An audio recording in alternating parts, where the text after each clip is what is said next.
सिर्फ हमारी कहकशां मिल्की वे में अरबों सितारे मौजूद हैं और कायनात में ऐसी कहकशाओं की दुरुस्त तादाद का अंदाजा अभी तक नहीं है। मगर पहले जितनी समझी गई थी, हबल खलाई दूरबीन से हासिल होने वाली मालूमात के मुताबिक ये इससे कई गुना ज्यादा बड़ी है। यही वजह है कि रात में पूरे आसमान पर लातादाद सितारे चमकते हुए नजर आते हैं। लेकिन इसके बावजूद रात का आसमान हमें स्याह क्यों नजर आता है?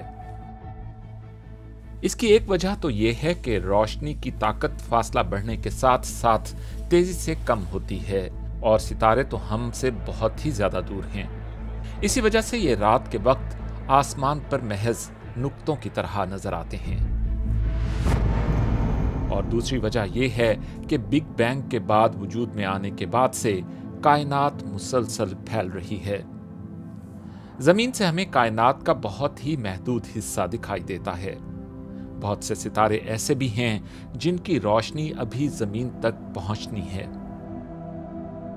हमारी एक करीबी कहकशां एंड्रोमेडा की रोशनी को हम तक पहुंचने में 2.5 मिलियन साल लगते हैं और फल्कियाती एतबार से एंड्रोमेडा हमारे बहुत ही नजदीक वाक़ है।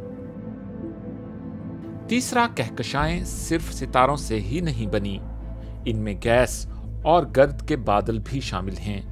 ये बादल अपने पीछे मौजूद सितारों की रोशनी को रोक लेते हैं। और चौथे, कायनात सिर्फ फैल ही नहीं रही बल्कि इसके फैलने की रफ्तार मुसलसल बढ़ रही है। हमसे जितनी दूर जो कहकशाएं मौजूद हैं, उतनी ही ज्यादा तेजी से वो हमसे दूर जा रही हैं।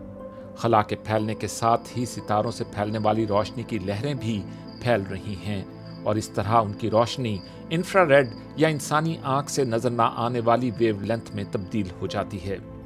यूरोपीय प्लांक खलाई जहाज ने बिग बैंग के फौरी बाद की रोशनी का नजारा किया और जो आज भी पूरी कायनात में पाई जाती है। इस तस्वीर में कई अरब साल कबल की रेलिक रेडिएशन को दिखाया गया है, जो असल में माइक्रोवेव वेवलेंथ में हमारी कायनात में मौजूद है, यानी ऐसी रोशनी जो हम अपनी आंखों से नहीं देख सकते। यही वजह है कि कायनात हमें स्याह या अंधेरी नजर आती है।